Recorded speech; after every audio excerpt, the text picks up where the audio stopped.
어떤 책일까요? 많은 사람들이 우리 개신교에서도 마찬가지지만 요한계시록에 굉장히 어떤 두려운 내용들이 많습니다. 그래서 요한계시록을 많이 보지 않고 해석하지 않았었습니다. 그러다 보니까 이단들이 이 요한계시록을 통해서 많은 어떤 성경을 왜곡해서 교주를 드러내고 있는 현실입니다. 그래서 요한계시록을 두려운 책 또는 이단들만 보는 어떤 책으로 이해되고 있습니다. 과연 요한계시록은 어떤 책인가? 이것에 대해 알아보고요.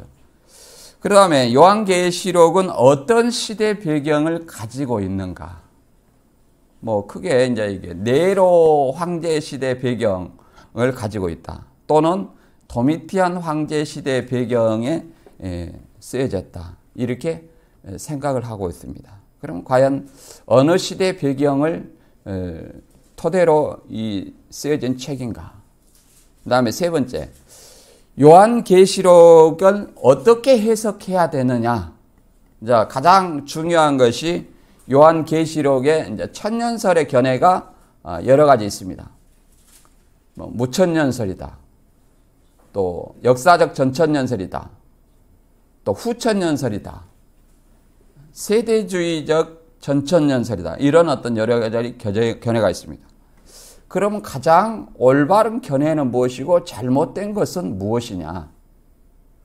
이런 것에 대해서 생각을 해보고, 이 요한계시록은 사실은 두려운 책이 아닙니다.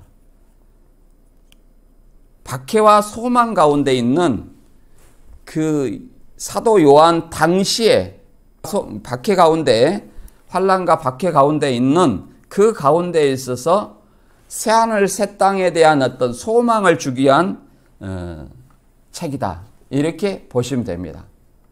근데 이런 어떤 그 소망의 책을 많은 어떤 666이라든가 해달별이 떨어진다든가 이런 어떤 두려운 내용으로 인해서 그것을 우리가 해석하지 않았습니다.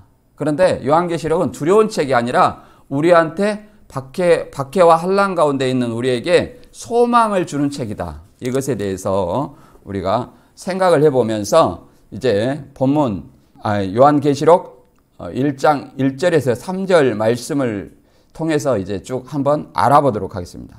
본문 요한계시록 1장 1절에서 3절입니다. 예수 그리스도의 계시라. 이는 하나님이 그에게 주사 반드시 속히 될 일을 그 종들에게 보이시려고 그 천사를 그 종 요한에게 보내어 알게 하신 것이라. 요한은 하나님의 말씀과 예수 그리스도의 증거 곧 자기의 본 것을 다 증거하였느니라. 이 예언의 말씀을 읽는 자와 듣는 자와 그 가운데 기록한 것을 지키는 자는 복이 있나니 때가 가까움이라. 이렇게 말하고 있습니다. 그래서 여기에 요한 계시록이다 이렇게 말하는 것은 사도 요한이 계시를 받아서 기록해 놓은 거리라는 거예요. 그래서 누구의 계시를 받았느냐? 예수 그리스도의 계시다 이렇게 말하고 있습니다. 그래서 이 계시록이라는 책은 이단들이 말하는 것처럼 교주만 풀 수 있도록 봉함된 글이 아니라 어떤 글이에요? 계시된 글이다. 계시라는 것은 감추어진 것을 드러내 펼쳐서 보인다 이런 어떤 뜻입니다. 그래서 일곱 교회라는 어떤 말도 있고 이기는 자와 이긴 자라는 말도 있어요. 그 다음에 해달별이 떨어진다. 이스라엘 12지파 14만 4천. 그 다음에 셀 수 없는 흰물이. 그 다음에 계시록 12장에 해달별을 입은 여자. 또 아이. 해달별을 입은 여자의 아이에 통해서 이게 이렇게 구원자라고 많이 얘기를 하죠. 그 다음에 666. 짐승의 이름 666은 뭐냐. 그 다음에 아마겟돈 전쟁. 아마겟돈 전쟁을 3차 세계대전으로 이렇게 보는 경우도 있죠. 그 다음에 혼인잔치. 그 다음에 첫째 부활 등의 해석. 이런 것들을 어떻게 해석해야 되는 어떤 문제에 대해서 오늘 간략하게 그 개요에 대해서 살펴보도록 하겠습니다. 이제 다음 주부터 이제 본격적으로 요한계시록 1장 1절부터 22장까지 쭉 차례대로 살펴보도록 하겠습니다. 특히 이제 많은 어떤 견해가 있지만 이제 특히 요즘 굉장히 활성화되고 있는 일단 신천지에 대해서 좀 주로 다뤄보도록 하겠습니다. 그렇다고 해서 신천지에 대해서 다룬다고 해서 신천지 반증만 하느냐 그런 것 아닙니다. 반증이라는 것은 올바른 계시록의 해석을 알 때, 기준을 알 때 그와 잘못된 것을 드러내는 거예요. 어떤 사람들이 그렇습니다. 왜 반증만 하냐 이렇게 얘기를 하는 사람이 있어요. 반증이라는 것은 곧 올바른 기독교 교리를 먼저 바로 세워야만 잘못된 것을 알 수 있는 거예요. 그래서 올바른 기독교 교리를 알지 못하면 잘못된 것을 알 수가 없어요. 그냥 나쁘다, 잘못되었다, 교주가 있으니까 잘못됐다, 교주가 영생하냐, 그 다음에 무슨 신천지가 구원의 장소냐 이렇게 하고 비난하고 맙니다. 그러나 비난하고 비판은 분명히 다릅니다. 비판은 성경에 의해서 올바른 것을 알고 그게 벗어난 것을 드러낼 때 이것이 올바른 비판이라고 말할 수 있습니다. 우리는 비판을 하고자 하는 거예요. 비판. 올바른 걸 통해서. 그러면 첫 번째, 요한계시록은 어떤 책이냐 이것에 대해서 저는 이렇게 봅니다. 네로 황제의 배경으로 쓰였다. 이렇게 주장하는 사람도 있어요. 저는 당시 도미티안 황제 시대의 배경으로 쓰였다. 이렇게 보는 사람 중에 하나입니다. 당시 도미티안 황제의 박해와 환난 가운데에서 예수 그리스도 재림으로 인한 새하늘 새 땅에 소망을 주기 위한 책이다. 그래서 새하늘 새 땅이라는 것은 새하늘 새 땅에 우리가 들어가면 예수님이 재림해서 새하늘 새 땅에 들어가면 눈물과 사망과 고통, 애통이 없는 그런 나라라는 거예요. 그런 나라의 어떤 소망을 주기 위해서 이 요한계시록을 기록했다. 그래서 AD 95년경에 쓰여졌다고 보는 이 책은 그 당시 12사도도 죽고 많은 사람들이 죽었어요. 그래서 마지막 사도인 사도 요한만이 살아남아 있었어요. 사도 요한만이 살아남아 있었고 이제 이 예수님이 금방 올 줄로 알고 있었지만 예수님은 금방 오지도 않았어요. 그런 가운데 이제 1차적으로 네로 박해가 있었고 64년경에 이제 네로 박해가 있었고 그 다음에 이 81년부터 96년까지 이 도미티안 황제의 박해에 있었어요. 그 도미티안 황제의 박해는 도미티안 황제 숭배로 인해서 기독교인을 박해하게 된 것입니다. 그 상황, 박해와 환난 이 가운데 있어서 과연 그리스도인들을 올바로 잡아줄 책은 뭐냐? 소망을 주기 위한 책이 바로 이 계시록이라는 거예요. 그래서 사도 요한이 반모섬에서 황제 숭배를 거부해서 반모섬에 유배된 가운데 있어서 이제 예수님께서 계시를 주는 겁니다. 그 예수 그리스도를 믿는 그 그리스도인들에게 새하늘 새 땅에 대한 소망을 주기 위해서 쓴 책이다. 이렇게 생각을 해보시면 될 것 같습니다. 그래서 이 요한계시록을 애언서이냐 서신서이냐 이걸 가지고 또 이단들이 많이 얘기를 합니다. 그러나 요한계시록은 과연 애언서일까요? 서신서일까요? 이것에 대해서 알아봅니다. 그래서 이 교주들은 특히 신천지라는 것은 계시록 2장과 3장만이 편지다. 그래가지고 교주가 실제로 그 모방을 해서 편지를 보내는 신용을 합니다. 그러나 성경은 예수님이 사도 요한을 통해서 이루겠다고 기록해 놓은 것이라면 예수님이 이루어야지 사람이 모방해서 이루는 것은 아닙니다. 이것에 대해서 한번 잠깐 알아보도록 하겠습니다. 요한계시록 어떤 책인가? 계시록 1장 1절에 예수 그리스도 계시라 이는 하나님이 그에게 주사 반드시 속히 일어날 일들을 그 종들에게 보이시려고 그 천사를 그 종 요한에게 보내어 알게 하신 것이라. 여기서 이제 중요한 것은 두 가지. 계시라는 말이 과연 어떤 말이냐. 그 다음에 사도 요한을 사칭하면, 사도 요한은 12사도 중에 하나잖아요. 사도 요한을 사칭하면 과연 구원자가 될 수 있냐. 이 두 가지를 간단히 알아보겠습니다. 여기서 예수 그리스도 계시라 그 말은 계시의 로정을 알려주고 있어요. 계시 로정.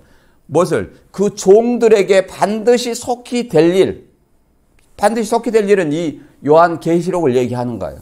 그래서 그 종들에게 보이시려고 그 천사를 그 종 요한에게 보내어 지시한 것이라. 그러니까 요한도 종이에요. 여기서 이제 계시라는 것을 한번 보면, 계시라는 것은 아포칼립시스예요. 아포칼립시스. 우리가 뭐 영화도 그런 영화가 나온 것 같아요. 아포칼립스라는 그 영화가 나온 것 같아요. 그것은 계시라는 뜻입니다. 그래서 계시를 또 다른 말로 구약에는 이런 말로 있죠. 묵시. 그래서 히브리어로 하주트라고 되어 있습니다. 묵시나 계시나 같은 말입니다. 그래서 묵시와 봉함은 다른 말이에요. 봉함은 핫함이란 말로 감춘다는 뜻이에요. 감춘다. 그래서 이사야 29장 11절에 그러잖아요. 그러므로 모든 묵시가 너희에게는 마치 봉한 책의 말이라. 그 말은 모든 계시가 펼쳐져 있지만 너희에게는 봉해진 책과 같다, 그런 얘기예요. 계시록이 봉해졌다는 얘기가 아닙니다. 그래서 계시라는 말은 아포와 아포칼립시스의 합성어로 감추인 것을 드러내다는 뜻입니다. 그래서 이전에 감추인 것을 드러냄을 의미해요. 그래서 계시록 22장 10절에는 이 예언의 말씀을 임봉하지 말라. 때가 가까움이라 그랬어요. 임봉하지 말라. 그러면 이미 펼쳐진 책이에요. 다니엘서처럼 이 예언의 말씀, 다니엘아, 이 책을 마지막 때까지 봉함해라. 봉함하라는 말이 아니에요. 이거는 임봉하지 말라. 펼쳐진 책이다, 그 말이에요. 언제? 이미 펼쳐진 책이에요. 하나님이 누구한테? 예수님한테 줬어. 예수님이 펼쳤어요. 그래서 예수님의 계시예요. 예수님이 천사한테, 천사가 그 종 요한에게 줘서 종들에게. 그러면 사도 요한도 종이지만 예수 그리스도를 믿는 자들을 또 뭐라고 말하냐면 종들이라고 말해요. 종들. 이것을 예수 그리스도를 믿는 자가 아니라 또 다른 교주를 통해서 그 교주한테 뭐 속해 있는 그 사람들을 종이다, 이렇게 말하는 건 아니에요. 그래서 이 계시록 22장 9절에 보면 이렇게 말하고 있습니다. 사도 요한의 입장을 뭐라고 말하냐, 이렇게 설명하고 있습니다. 그가 내게 말하기를 나는 너와 내 형제 선지자들과 또 이 두루마리의 말을 지키는 자들과 함께 된 종이니 그리하지 말고 하나님께 경배하라 하더라, 이렇게 말하고 있습니다. 그래서 이 교주들이 사도 요한을 사칭해서 구원자라고 하는데, 특히 이제 사도 요한을 사칭하면 신천지는 이 요한은 12제자 중에 하나잖아요. 그럼 12제자를 12지파를 이렇게 모방해 갖고 요한지파 그런단 말이에요. 그러면 이 교주도 요한이고 요한 지파장도 요한이고, 그러면 사도 요한은 누구라는 겁니까? 지파장이에요, 교주예요? 그러면 사도 요한이 2명이 됩니까? 그리고 예수님의 제자들이 모방을 한다면 예수님의 제자들이 12지파를 이렇게 나누어 가지고 땅 따먹기 했습니까? 아니면 자기 교인들의 소속을 만들었습니까? 전혀 그렇지 않습니다.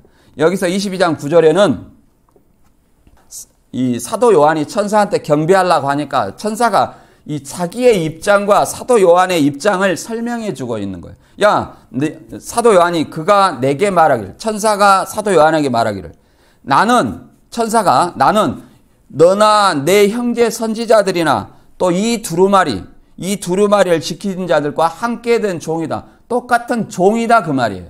누가? 천사도 종이고 사도 요한도 종이고 내 형제 선지자들과 같은 종이라는 거예요. 이 계시록의 말씀, 이 두루마리라는 것은 계시록을 얘기하는 거예요. 이 계시록의 말씀을 지키는 똑같은 종이다, 그 말이에요. 그래서 종들, 사도 요한이 만약에 구원자라면 내 형제 선지자들이나 또 또 이 책의 말을 지키는 그리스도인들 모두가 구원자라는 논리밖에 안 됩니다.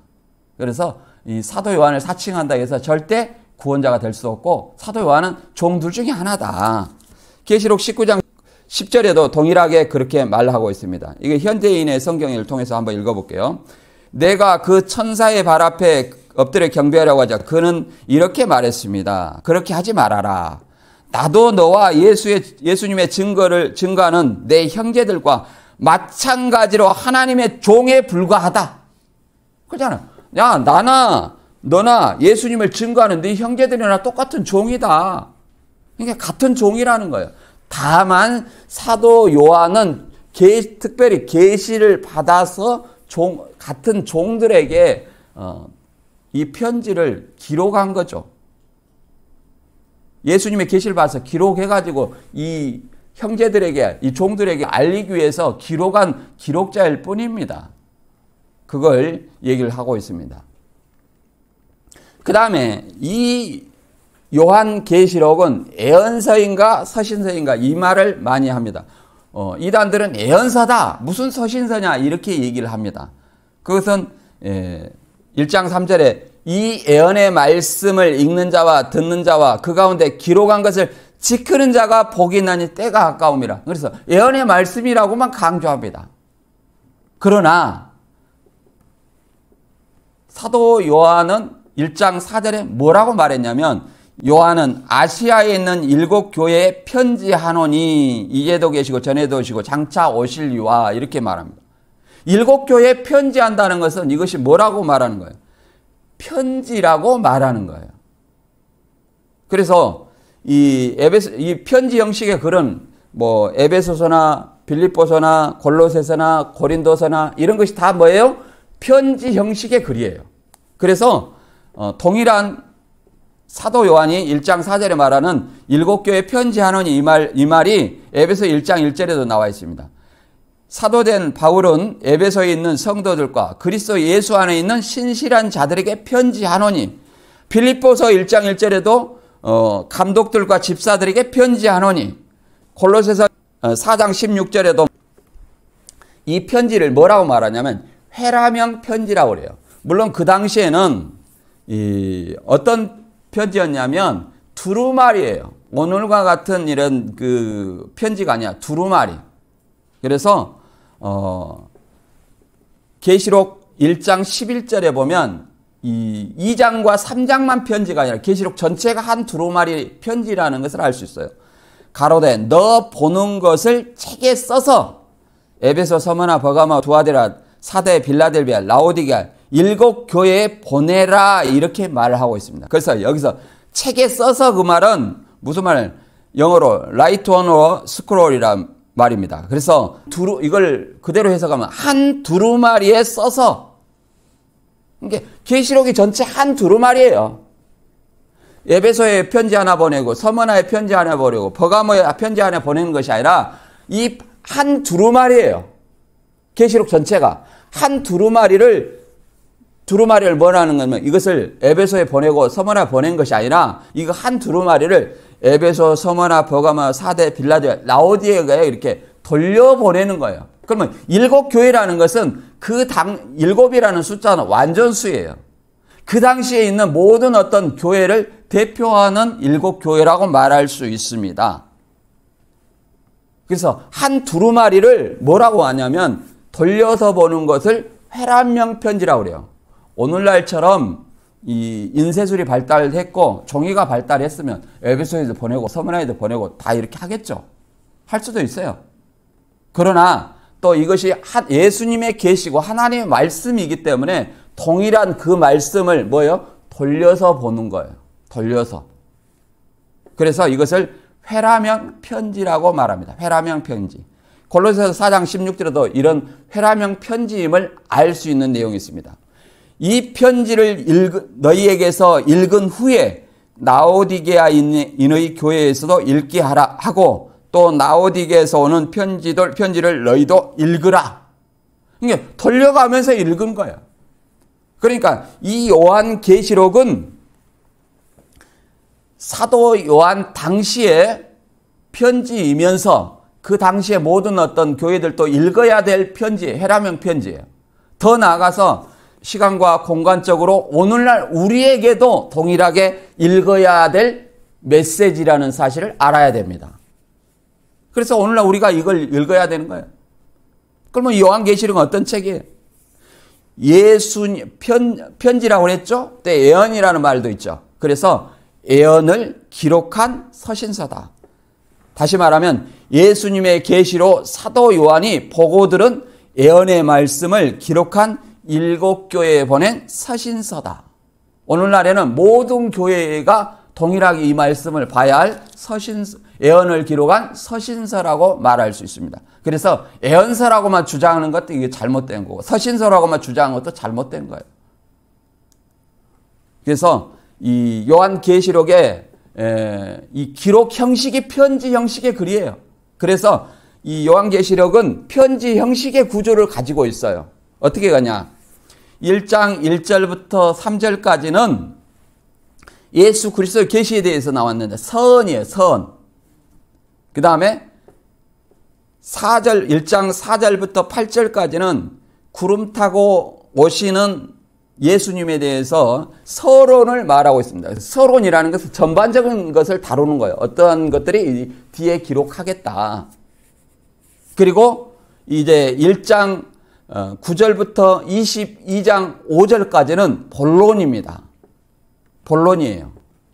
본론이어가지고 7교회에 보낸 편지 내용 3장까지 있고 그 다음에 하나님의 어린 양과 어린 양의 환상과 7인을 떼는 사건이 계시록 4장부터 8장까지 그 다음에 7 나팔을 부는 사건이 계시록 8장부터 11장 20절까지 그 다음에 네 번째 구원의 7 환상이 계시록 11장 20절부터 14장 20절까지 그 다음에 다섯째 7 대접을 쏟는 사건이 15장 1절부터 16장 21절까지 그 다음에 여섯째 바벨론의 멸망이 계시록 17장 1절부터 19장 10절까지 일곱째는 어린 양의 심판과 새하늘 새 땅이 계시록 19장 11절부터 22장 5절까지 이게 본론입니다.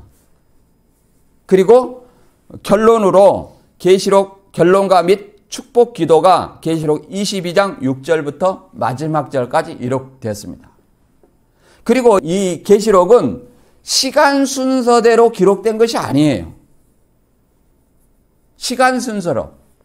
그래서 이단들은 세대주의나 이단들은 뭐라고 하냐면 이 일 후를 그 사건이 일어난 후에 다음 사건이다. 이렇게 보는데 우리는 이 환상의 이미지를 보여주고 그 다음의 환상을 보여준다. 이런 어떤 장면 전환, 환상의 전환을 보여준다고 말하고 있습니다.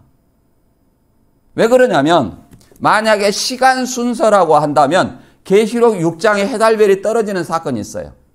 그런데 계시록의 8장에 다시 해달별이 떨어지는 사건이 있어요. 해달별이 떨어지는 또 해달별이 있어가지고 해달별이 또 떨어집니까? 이거는 반복해서 설명되고 있는 내용이다. 예를 들어서 7인 떼는 사건, 7 나팔을 부는 사건, 7 대접을 쏟는 사건. 이게 점증적으로 반복해서 심판을 강조하는 내용입니다.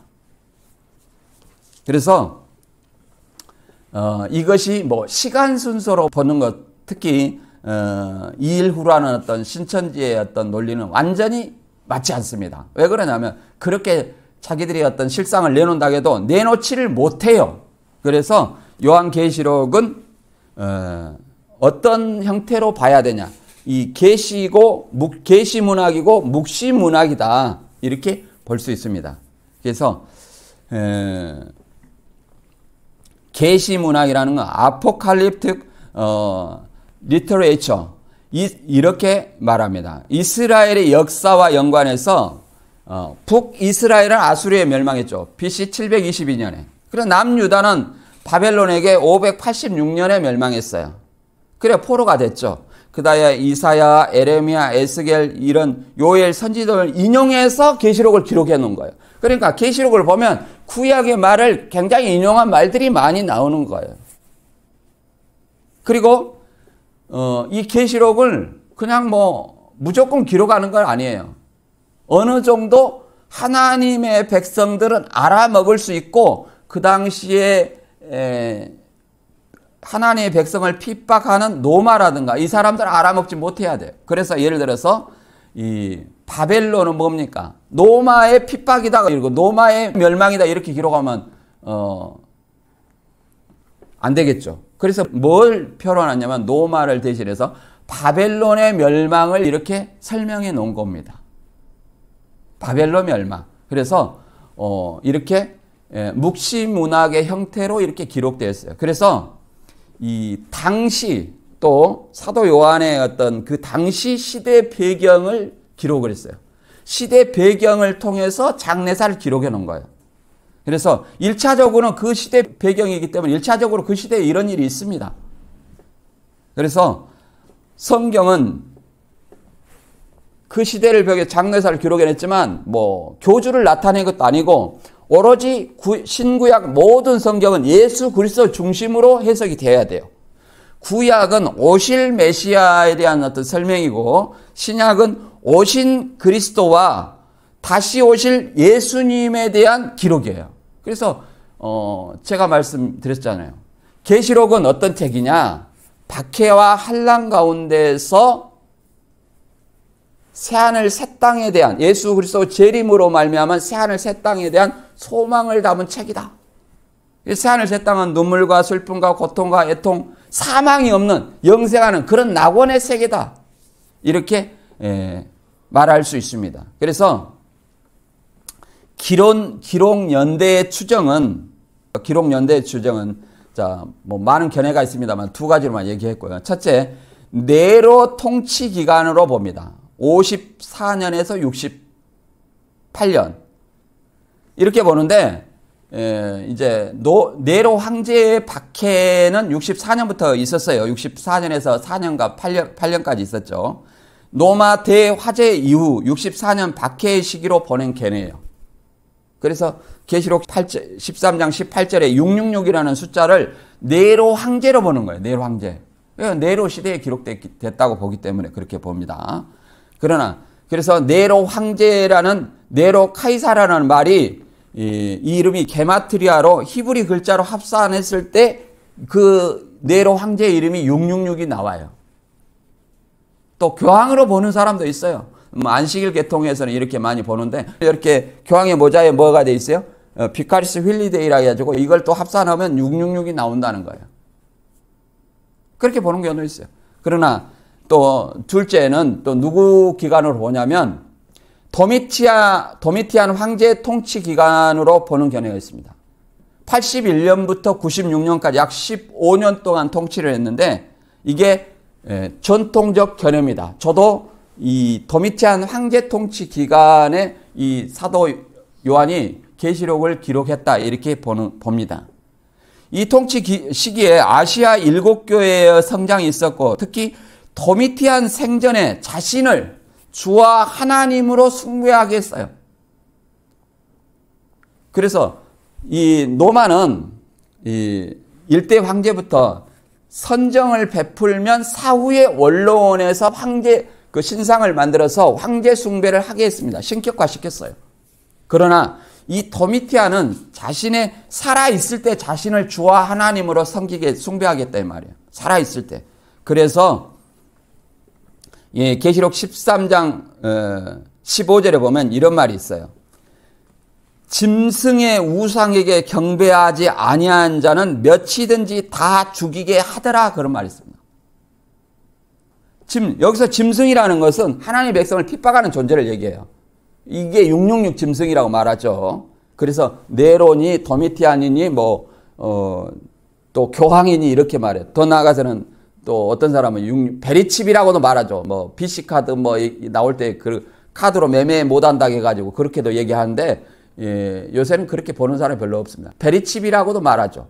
근데 그건 아니에요. 왜 그러냐면 짐승의 우상에게 경배하지 아니한 자는 몇이든지 다 죽게 하더라. 짐승의 우상에게 경배를 해야만이 이 표를 받아요. 그러면 짐승이 있고 그의 우상이 있어야 돼요. 그러면 자 봐보세요. 자 네로는 자기의 우상을 세웠습니까? 안 세웠죠. 그러면 도미티아는요? 도미티아는 자기 우상을 살아있을 때 세웠어요. 그래갖고 1년에 한 번씩 참배 의식을 했어요. 경배하지 않는 자는 누구든지 다 죽이게 했어요. 그래서 순교가 나오는 겁니다. 순교가 나와요. 그러면 사도 요한은 왜 안 죽었냐? 사도 요한은 두 가지 전성이 있어요. 하나는 이 가마솥에 끓는 가마솥에 넣었는데 안 죽었어요. 하나님의 은혜라고 얘기를 합니다. 그리고 두 번째는 독약을 먹였는데 안 죽었다는 거예요. 독약이 가짜인 줄 알고 옆 사람한테 먹이니까 죽더라는 거예요. 그래서 반모섬에 유배되었어요. 또 계시록 2장 13절에 보면 뭐라고 말합니까? 너희 가운데 안디바, 내 충성된 증인 안디바가 순교했다고 이렇게 얘기를 합니다. 그래서 어떤 사람을 죽여요? 황제 숭배를 거부한 사람. 황제 숭배 거부가 가장 걸림이 된 사람은 누굴까요? 그리스도인입니다. 예수 그리스도를 주와 하나님으로 고백하는 이 사람들에게 도미티안 황제가 주와 하나님이라 이렇게 고백하는 것은 바로 배도의 일입니다. 배교의 일이에요. 그것이 바로 이 그리스도인에게 환난이에요. 그래서 요한계시록 1장 9절에는 이렇게 말합니다. 나 요한은 너희 형제요 예수의 환난과 나라와 참음에 동참하는 자라 이렇게 말합니다.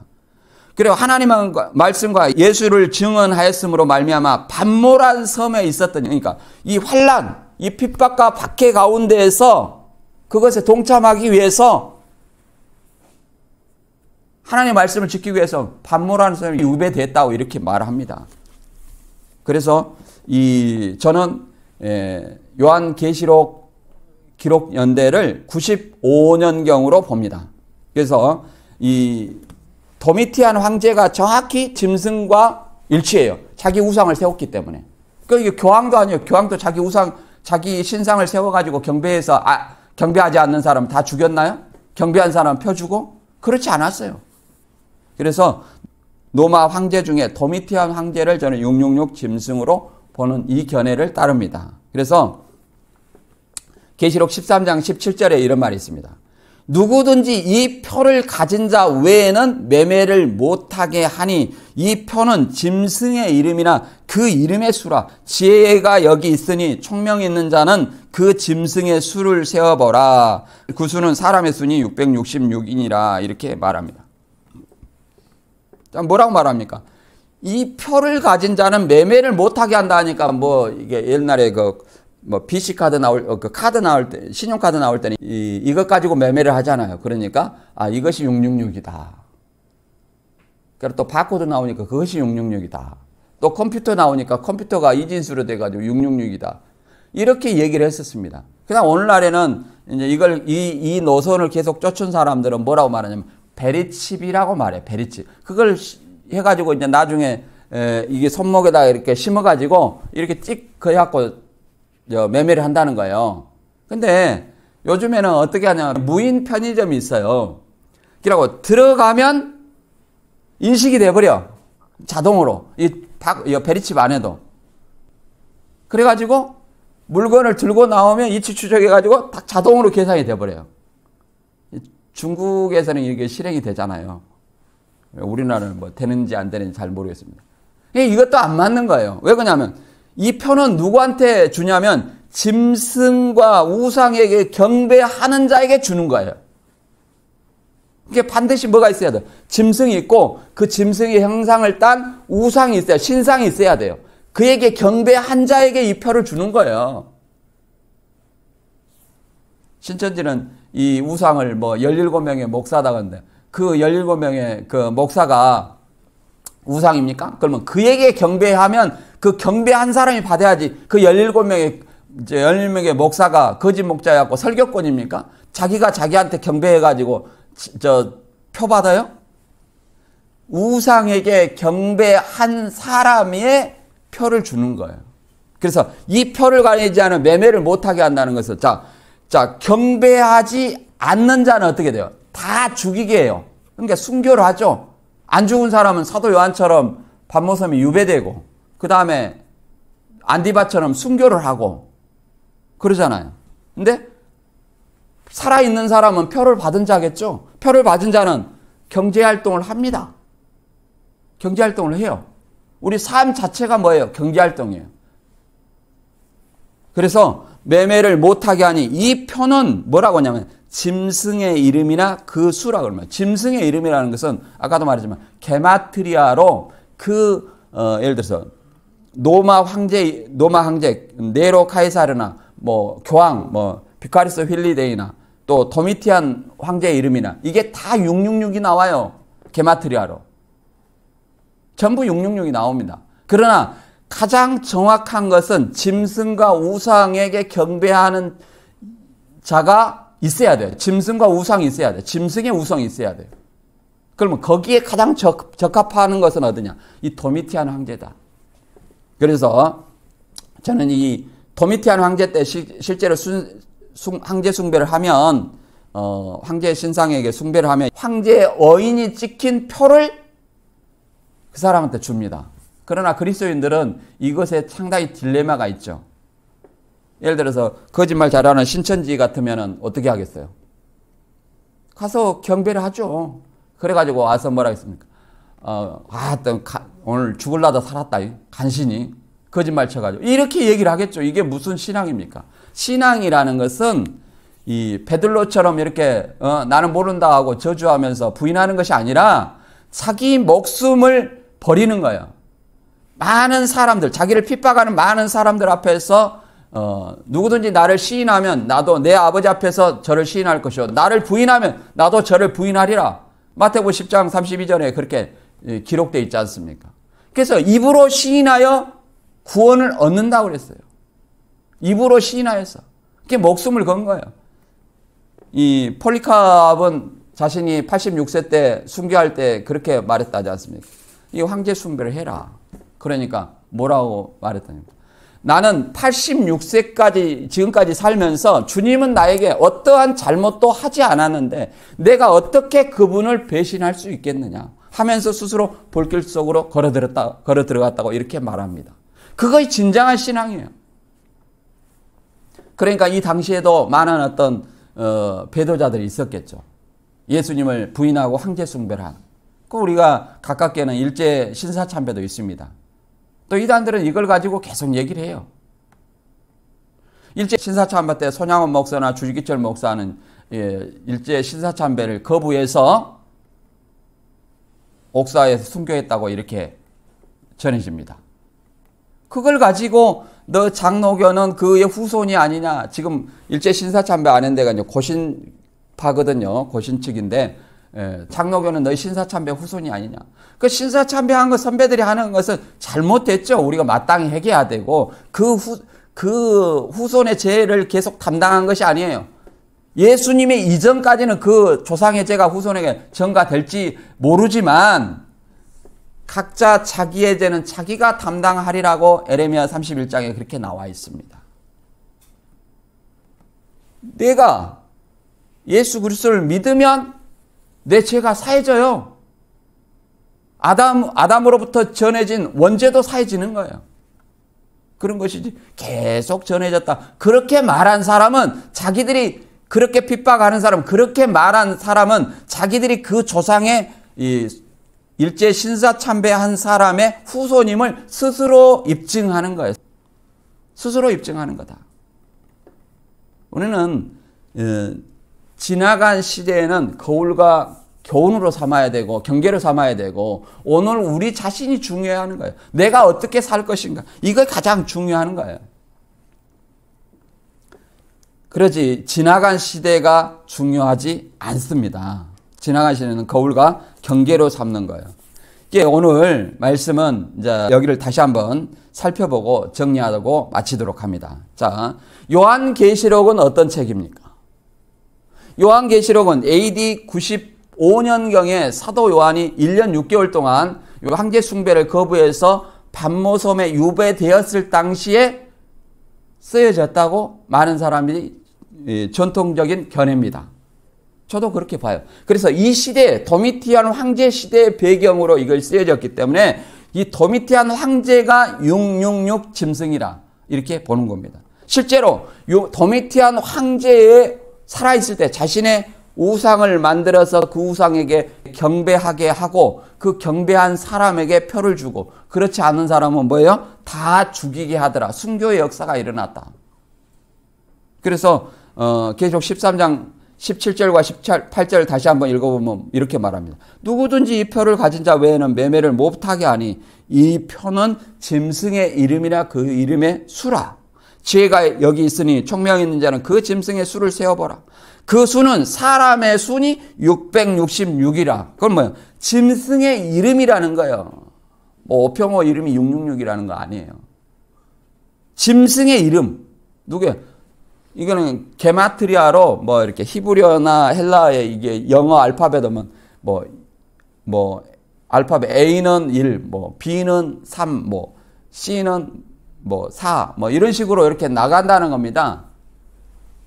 히브리어의 헬라어나. 근데 이 도미티안 황제의 이름, 네로의 이름, 이름을 이렇게 숫자로 표기하면 뭐가 나와요? 666이라 나오는 거예요. 666 이름 나온 사람 많아요. 그러면 어떤 사람을 그렇게 볼 것이냐? 이 짐승과 그의 우상이 있어야 돼요.